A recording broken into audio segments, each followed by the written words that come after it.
Donald Trump has just named his nominee to replace the late Ruth Bader Ginsberg on the U.S. Supreme Court. CBC's Stephen D'Souza joins us now with more on this. So tell us about Trump's pick, Stephen. Trump has selected Amy Coney Barrett, and if Ruth Bader Ginsberg was an icon for liberals and known for her issues, for social justice issues, well, Amy Coney Barrett is on the other side of the political spectrum. She's someone that the president says is right for the job and someone that he hopes that Republicans can push through before the election on November 3rd. I looked and I studied, and you are very eminently qualified for this job. You are going to be fantastic. For President Donald Trump, picking Amy Coney Barrett to sit on the U.S. Supreme Court is an easy choice. She is a woman of unparalleled achievement, towering intellect, sterling credentials, and unyielding loyalty to the Constitution. The 48-year-old appeals court judge said she was honored to be chosen. I fully understand that this is a momentous decision for a president.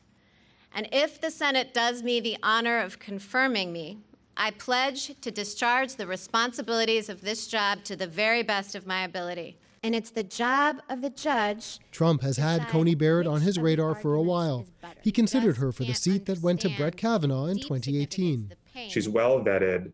I think the Trump administration is confident that there are no, skeletons in the closet. Coney Barrett represents a sharp ideological swing from the late Justice Ruth Bader Ginsberg. It's possible that the conservatives would be able to entrench power on the Supreme Court with a strong 6-3 majority for a generation. Coney Barrett is a former professor at Notre Dame. She clerked for the late Justice Antonin Scalia, a conservative icon. And she has conservative views on guns, healthcare, and abortion. She's also a strict Catholic, which became an issue in a previous confirmation hearing. Senator, I see no conflict between having a sincerely held faith and duties as a judge. This time, her views on healthcare and the election itself will be central, given Trump's repeated, unsubstantiated warnings of vote-by-mail fraud. I think this will end up in the Supreme Court, and I think it's very important that we have 9 justices. That concerns Democratic senators. I want to know what Amy Coney Barrett has to say about that. Is she ready to be on the court? I need some answers. Democrats also question the nomination process itself, given that Republicans infamously refused to consider a Democratic nominee in 2016, saying it was an election year. Considering the fact that this Supreme Court nominee may serve on the court for 30 years, it is nothing short of outrageous that they want to approve her in fewer than 30 days. Now, at the end of the event, Donald Trump joked that he hopes her nomination process is going to be quick and easy and non-confrontational, which is exactly the opposite of what everyone is expecting. And his rival, Joe Biden, put out a statement which really focused on critical comments that Amy Coney Barrett has made about the ACA, the Affordable Care Act, also known as Obamacare. There's a key hearing at the Supreme Court on that just after the election, and Biden is framing her choice as one that could potentially cost millions of people their health care if Obamacare is struck down. He is saying that the Senate should not hold her hearings for her and that the decision on a Supreme Court justice should be made by whoever wins the election on November 3rd. CBC's Stephen D'Souza reporting in New York. Thank you, Stephen. For a closer look at the nomination, we're joined now by Jessica Levinson. She's a clinical professor of law at Loyola Law School, and we've reached her in Los Angeles. Thank you so much for joining us.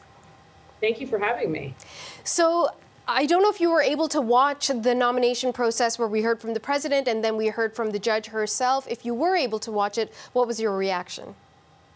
My reaction is that Judge Barrett is really a very well qualified jurist, and that if you are a conservative voter, and particularly if you are a social conservative and or an evangelical voter, this is just a huge win for you. My other impression is that Judge Barrett really, explicitly said, I know it's not going to be easy. I know I'm going to have a hard go of it in the Senate, but I promise you that I will be faithful to the Constitution and that I will make you proud, that I am up to the task. So she's already trying to get out ahead of, what she knows is going to be a lot of criticism. And I think this will be the most contentious Supreme Court battle ever.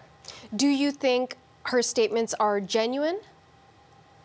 You know, I don't know Judge Barrett, so all we have is really to look at her record. And I would say that her record indicates that if you have a very conservative legal view of the world, if you are, for instance, again, a social conservative, if you want to limit reproductive rights, if you want to maybe increase the power of businesses, if you're more worried about religious rights than maybe you are about LGBTQ rights, then this pick is a win. But I will say that this is very consistent with what we see from other Supreme Court nominees, is that they have opinions over their whole life. And then the moment they're nominated, it's like we have to imagine that we almost have to, forget that they have all those decisions. And they just say, I'm a blank slate. I promise for every case, I'm just going to look at the facts and apply the facts to the law. Jessica, from a Canadian perspective, this seems rather bizarre. Most Canadians would be hard-pressed to even know the name of any one of our Supreme Court judges. Meanwhile, in the U.S., they turn into celebrities, really, and we don't know the ideological points of view of our judges, and yet it's so critical in the U.S. Why is this so much a part of the process when putting together the Supreme Court? Yeah, I would say one actually good thing to come out of this is that we are talking about members of the Supreme Court. So before, it used to be, they're incredibly powerful. They have a huge role and say over legislation and constitutional interpretations that have a huge impact on our daily lives.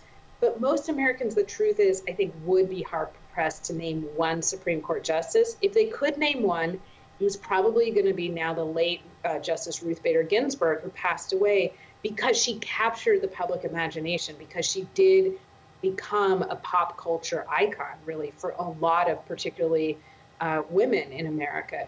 But the reason I think we're talking about it so much is, in part, we're so deeply polarized in America right now.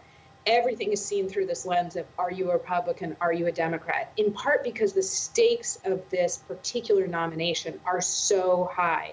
What hangs in the balance? Reproductive choice, access to health care, freedom from discrimination, voting rights. So I think people are finally kind of waking up to how important this Supreme Court pick is and what the Supreme Court really does. And then, of course, in America, what happens is that it's a political process to get that person on the bench. It's the president who nominates, the Senate who confirms. By definition, those are political actors. And that infuses this horrible polarization that we're dealing with into the process. So walk us through what the process is going to be in the next few days. Is it a foregone conclusion that she's going to be the next justice on the Supreme Court? I do. I think it is a foregone conclusion because in 2017, the leader of our Senate, Mitch McConnell, changed the rules. So you only need a simple majority of the U.S. Senate. You only need 51 votes. And Republicans at this point have 53 votes. And they're voting almost exactly along party lines. So Democrats really don't have any dance moves left on the dance floor. I think that this is a done deal. The question really is how much havoc it wreaks on our country, because remember, there was an opening 9.5 months before an election in 2016, and Senator Mitch McConnell, who's now going to help fill this seat, within a month, I think, said, in that case, we're not holding any hearings for, again, almost a year. So what happens next? Judge Barrett will meet with senators. They will schedule Senate Judiciary Committee confirmation hearings. We'll watch those hearings for about 2 or 3 days. Then the full Senate will vote. I expect it to be a very divided vote, but I think she will be on the bench in time to hear any election litigation that we might have. And talking about the election, how do you think this decision, this nomination, is going to impact the way the presidential election moves forward? How much of an issue is this going to be? It is obviously at this point a big issue, as it should be. It's such a consequential decision about whether or not to nominate a Supreme Court justice right before the election. Or I really shouldn't say before, we're already voting, we're in the election. In terms of who it helps, it's hard to say. I think for President Trump, it's helpful when we're not talking about his gross mishandling of the pandemic. So I think anytime we're not talking about coronavirus, then it's a win for President Trump. I also think that there are some socially conservative voters who might not like how he conducts himself, what he says, but he's delivering on a conservative court, and they're happy about that. So that could bring them back into the fold. For Democrats, for progressives, and for some independents, it's just the height of hypocrisy that you would think about filling the seat while we're already voting. Again, considering what happened 4 years ago. And I think Democrats are finally kind of looking and saying, this could completely reshape the face of our country. We need to have our eyes on this prize of presidents having enormous power to reshape the federal bench, to reshape the judiciary. So I think it's energizing both sides. I don't know who ends up gaining more. Okay, we'll find out in a few weeks. Jessica Levinson is a clinical professor of law at Loyola Law School. Joined us from Los Angeles. Thank you so much, Jessica. Thank you.